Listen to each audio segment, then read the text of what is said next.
In the summer of 1947, Britain was a country still counting the cost of war. Rationing books were tucked into handbags, terraced streets were being rebuilt brick by brick, and behind the net curtains of a million front rooms, an entire dimension of human life was treated as something almost unspeakable. Sex was not a subject for polite conversation. It was governed less by desire than by shame, less by choice than by law, and the England of 1947 was a place where love itself could be a criminal offense. To understand how this country traveled from that silence to the very different world of 2026, we have to start with the laws that policed the bedroom. To understand how this country traveled from that silence to the very different world of 2026, we have to start with the laws that policed the bedroom, the people who broke under their weight, and the slow, stubborn work of those who refused to accept that the state had any business there at all. For a man attracted to other men in post-war England, the risk was not embarrassment, but prison. Sexual acts between men remained illegal, a hangover from Victorian statute, and the police pursued convictions with real enthusiasm, using entrapment, surveillance of public toilets, and raids on private parties. The case that would later come to symbolize this era's cruelty was that of Alan Turing, the mathematician whose code-breaking work had helped shorten the Second World War. In 1952, Turing was prosecuted for gross indecency after admitting a relationship with another man. He was offered a choice between imprisonment and chemical castration through hormone treatment. He chose the latter, and 2 years later he was found dead, in a case widely understood as suicide. His story would not become part of the national conversation for decades, but it captured, in miniature, exactly what the law was doing to people who had committed no act of violence, no theft, nothing but loving the wrong person in the wrong century. Beyond the specific persecution of gay men, the England of the late 1940s and 1950s operated on a broader sexual code that touched everyone. Sex outside marriage carried genuine social ruin, particularly for women, who could be sent to mother and baby homes and have their children taken for adoption if they became pregnant unmarried. Divorce required proving fault, usually adultery, in open court, a public humiliation that kept many unhappy marriages intact simply because the alternative was worse. Contraception, where available at all, was the province of the married and the discreet, dispensed by family planning clinics that often required a wedding ring before they would even discuss the subject.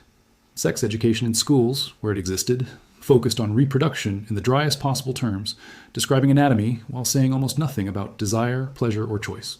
Newspapers reported divorce cases and indecency trials in lurid detail while refusing to print anything resembling frank sexual information, a hypocrisy that would come to define much of British media's relationship with sex for the rest of the century. Titillation dressed as moral concern.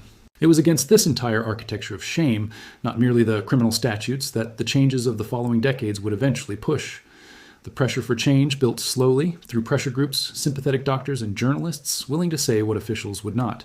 In 1954, the government convened a committee under Sir John Wolfenden to examine the laws on homosexuality and prostitution. 3 years later, the Wolfenden report arrived at a conclusion that seems obvious now and was radical then, that private, consensual acts between adults should not be a matter for criminal law. The report argued for a distinction between sin and crime, between what a church might condemn and what a court should punish. It took a full decade for Parliament to act on it. In 1967, the Sexual Offences Act decriminalized private homosexual acts between men over the age of 21 in England and Wales. It was not liberation. The age of consent remained unequal, public displays were still prosecuted, and the armed forces and merchant navy were excluded entirely. But it was the first crack in a wall that had stood for a century. While the criminal law inched forward, the culture around sex was changing faster than anyone in government anticipated. The introduction of the contraceptive pill in 1961, initially available only to married women, severed the old involuntary link between sex and pregnancy for the first time in human history. By the middle of the decade, it was reaching unmarried women too, quietly, through sympathetic doctors and family planning clinics, and its effect rippled through every corner of British life. Sex could now be an act of choice rather than consequence, and a generation raised on rationing and respectability found itself living through what the press would call the sexual revolution. Miniskirts shortened, music loosened. The Beatles sang about love in ways their parents' generation would never have permitted on record. And in 1960, a trial at the Old Bailey over D.H., Lawrence's novel Lady Chatterley's Lover tested whether a book depicting sex frankly could be legally published at all. The prosecution's own questions to the jury, asking whether this was a novel they would wish their wife or servants to read, sounded almost immediately dated, a fossil of a class-bound morality already being left behind. The acquittal opened the door to franker depictions of sex in literature, and the publishing world walked through it. The same decade brought the Abortion Act of 1967, permitting termination of pregnancy under specified medical and social grounds. Combined with the pill, it represented a fundamental transfer of control over reproduction from the state and the church to the individual, and especially to women. Feminist organizing gathered pace through the late 60s and into the 70s, driven by women who had grown up watching their mothers have no legal recourse against an unfaithful or violent husband, no right to their own bank account, and no real language for what would later be called marital rape, since English law did not recognize that a husband could rape his wife until a landmark court ruling in 1991. The Equal Pay Act of 1970 and the Sex Discrimination Act of 1975 addressed economic inequality, but the deeper cultural work, changing how sex itself was understood, whether as something a woman consented to or something a man was owed, took much longer and in some rooms is still not finished. The wider cultural mood of the late 60s fed directly into how ordinary heterosexual relationships were discussed too. Magazines aimed at young women began, cautiously at first, to address sex directly rather than through euphemism, and agony aunts in the popular press found themselves fielding questions their predecessors would have refused to print. Cohabitation before marriage, once a scandal that could end a woman's reputation in a small town, became increasingly common among the young and increasingly tolerated, if not yet fully respectable, among their parents. Television followed, gingerly. Dramas began depicting unmarried couples sharing a bed, a small detail that provoked genuine controversy in newspaper letters pages, evidence of how far even fictional sex still had to travel before it was treated as unremarkable. Meanwhile, a countercurrent of moral concern, embodied by campaigners like Mary Whitehouse, who founded the National Viewers and Listeners Association in 1965, argued that the BBC and the wider culture were abandoning decency altogether, and her campaigns against permissiveness in broadcasting kept the old moral order alive in public argument even as it lost ground in private life. This tension between a liberalizing culture and an organized vocal resistance to it would recur again and again across the following decades, never fully resolved, only ever shifting its ground. Gay life in the 1970s moved out of the shadows in fits and starts.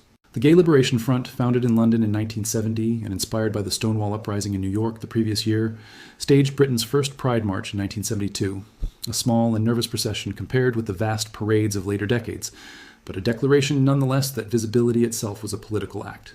Nightclubs and pubs in Soho and Manchester's Canal Street became refuges, spaces where a life otherwise conducted in code could, for a few hours, be lived openly. But the law had not caught up with the culture. Public affection between men could still draw arrest. The military ban remained. And into this uneasy, half-open world, a new and terrifying threat arrived in the early 1980s.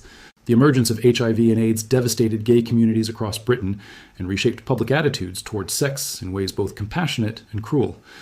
Government information campaigns in the mid-1980s, stark black tombstone imagery accompanied by the slogan, "Don't die of ignorance," brought frank sexual health information into every household for the first time, a strange and unintended consequence of catastrophe. But the same period saw a surge in stigma and hostility toward gay men, fueled by tabloid coverage that treated the disease as a moral judgment rather than a medical crisis.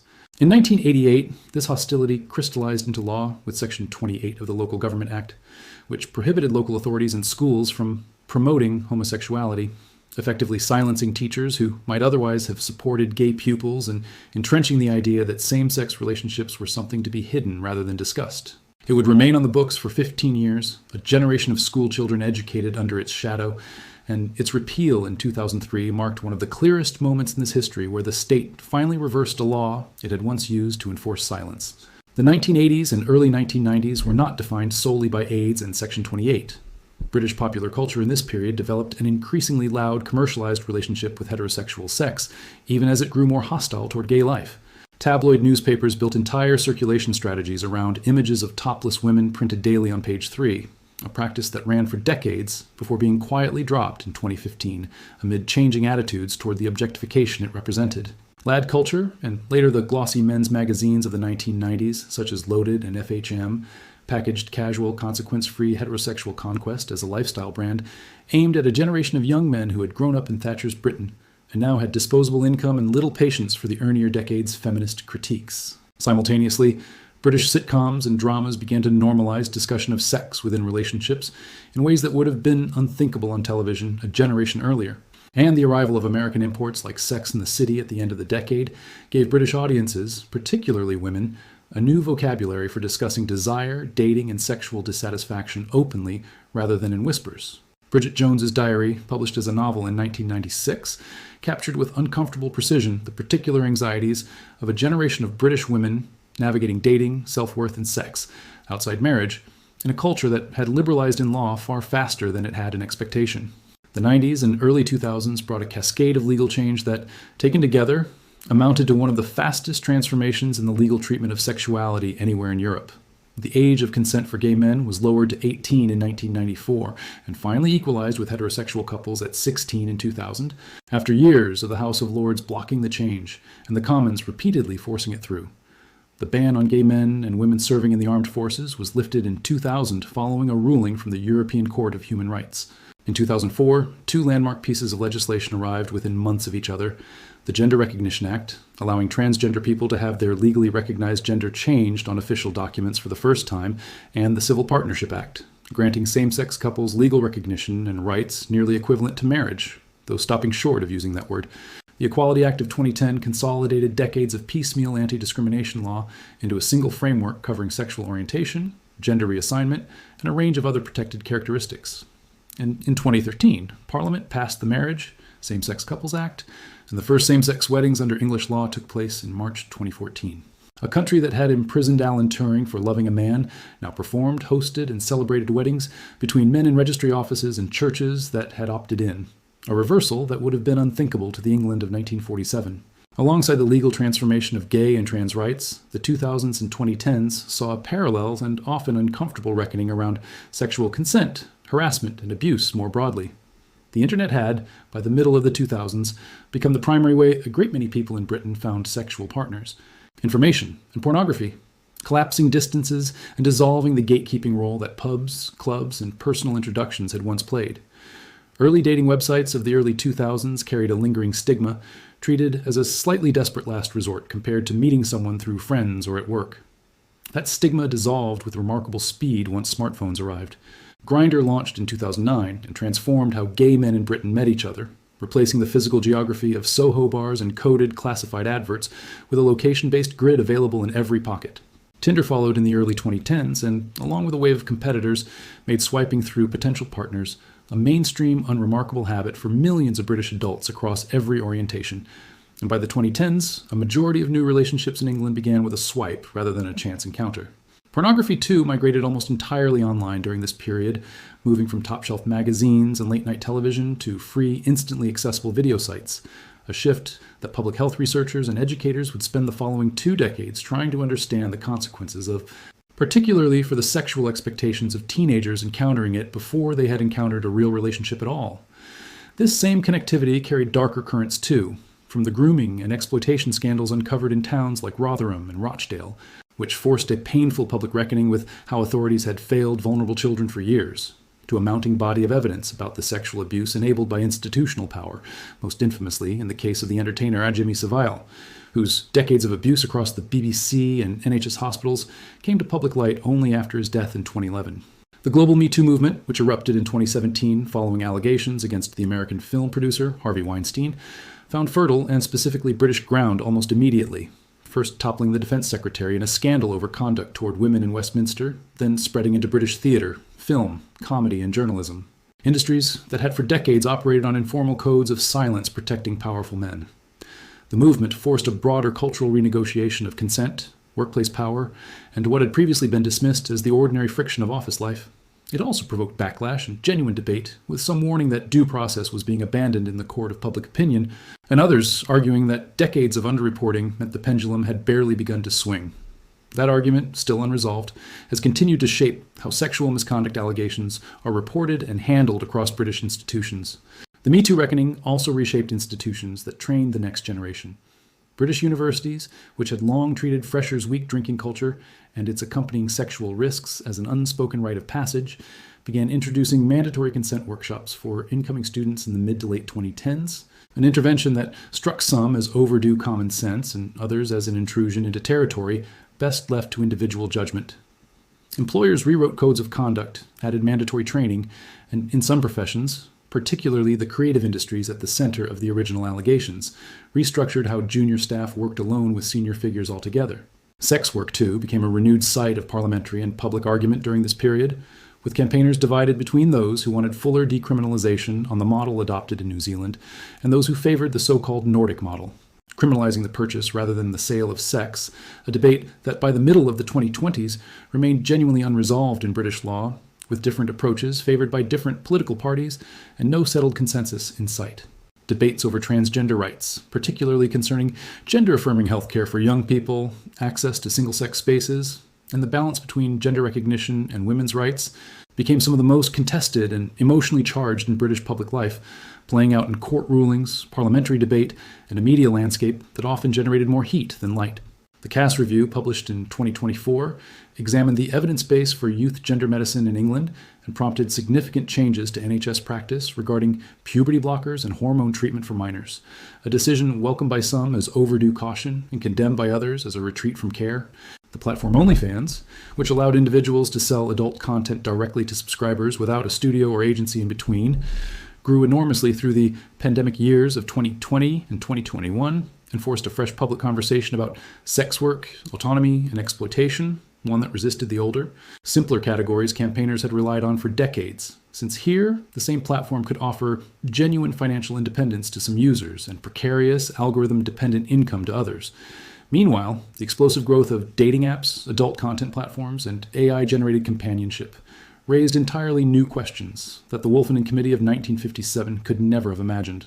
Deepfake pornography, the non-consensual digital manipulation of a person's image into sexual content, became widespread enough that Parliament moved to criminalize its creation and distribution, treating it as a form of sexual abuse rather than mere technological mischief.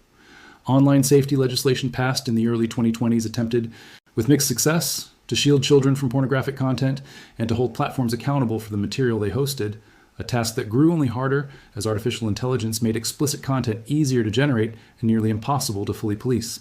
By 2026, the England that greets a teenager coming of age bears almost no resemblance to the England of 1947 in its formal relationship to sex. Homosexuality is not merely legal but constitutionally unremarkable. Same-sex marriage is an ordinary fixture of civic life. Sex education in schools, however contested in its specifics, is mandatory and covers consent and healthy relationships rather than pure biology. And the criminal law has, on paper at least, shifted its central concern from policing who may have sex with whom toward protecting the boundary of consent itself, regardless of the genders involved. And yet the arc has not been a simple, uninterrupted march toward freedom.